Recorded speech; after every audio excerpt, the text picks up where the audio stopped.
Okay, you got a guy who left. You were making good money at AT&T, right? Yeah. What are you, 4,000 or 5,000 a month? Yeah. For the opportunity for something bigger. That takes balls. That takes courage, right? That's a good job right there, okay? And that's going to feed into exactly what I want to talk about a little bit. So some of you guys know some of my past. Some of you don't. Over the years, I'm going to give you little bits and pieces of it to inspire you, okay? Because any position you're going through, trust me, I've been there, okay? And just to take you back a little bit, in 2009, I went back to the floor at Lithia, okay? I had lost everything in 2007. For those of you, most of you weren't even around back then, right? But I lost everything in 2007. Took a year off to kind of get my shit back together. 2009, right in the middle of the Depression, is about as bad as it's ever going to get. We probably will never experience that again.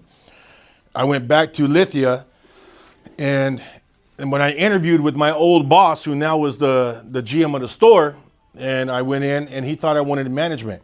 Well, at that time, management was making no money. They were all on $5,000 guarantees because the sales were, down, right? And he's like, Curtis, we don't have any management positions open. And I'm like, I don't want management. I want to be on the floor. Just put me on the floor. Why on the floor? That's the one spot that I don't have to depend on anyone else. I just solely depend on myself, and I know I can get it done. Let me on the floor. He's like, Curtis, the floor's not making no money. My top guy made $3,500 last month. Nobody's making any money right now. I go, that's okay. Just let me on the floor. I need to recover. I lost my car lot, lost my houses. I got to get my shit back fast, right? He's like, Curtis, there's not money here. I don't want you quitting, this and that. I go, I'll be fine. I'll make 10 grand. I just need to make 10 grand. Just let me on the floor.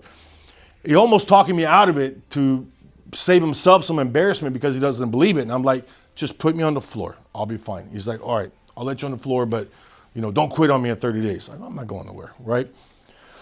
So he lets me on the floor, and I remember the top guy there actually came up to me, who sold 13 the month prior, and he goes, now the teacher is going to teach the student. And I go, okay, good. Just keep that energy, right? So first day on the floor, I'm like, give me all the lease returns. Give me everybody whose lease is due in 120 days. I'm hammering. I go down to the service department. Hey, any customer that turns down any work, page me over, let me talk to them. If I sell them a car, I'm gonna give you $100 on the spot. 2-3 times a day, I'm hearing the pager. Curtis, Nissan service department, okay? I'm going through orphan leads. We didn't have a CRM full of leads like you guys do today. I had to scratch. I had to dig, okay? First month, 28 cars, $17,000.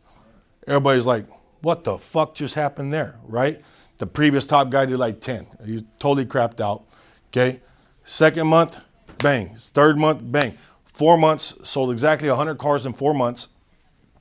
And they persuaded me.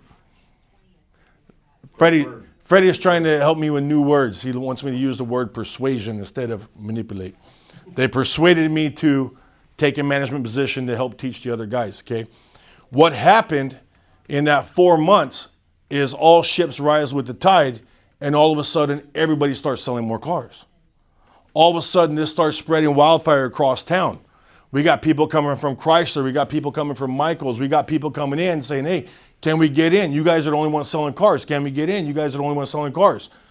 6 months after I arrived, we're doing 300 cars. And this is what we did prior to the Depression. We were the only fuckers in town selling cars. Nobody else could figure it out, right? You can create your environment, or you can become a product of your environment, okay? That's the point I'm getting to. Just like this young gentleman right here, who's willing to take a chance, like Hamad, leaving a place where he was a top guy, could have easily wrote it out top guy, but you were competing against weak competition, right or not? Yeah. And he said, I want more.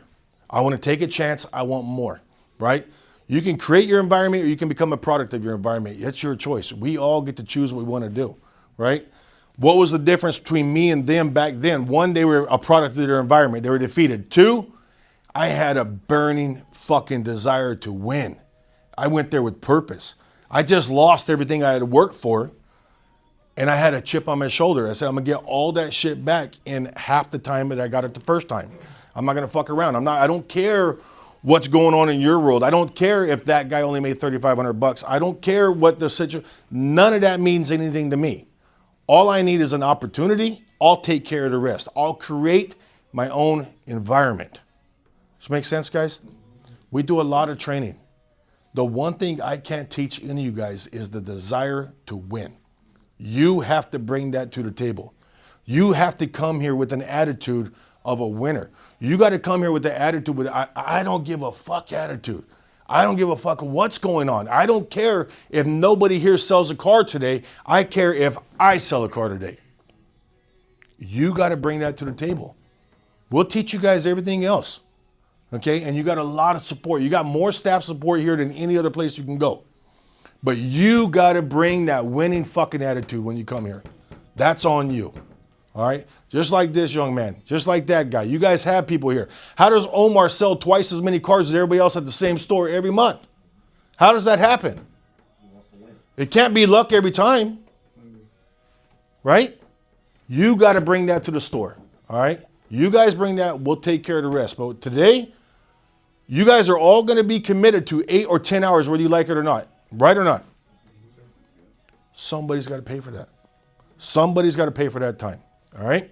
You bring the attitude, we'll take care of the rest. You guys ready to rock and roll today? Hell yeah. All right, let's get to work. All right?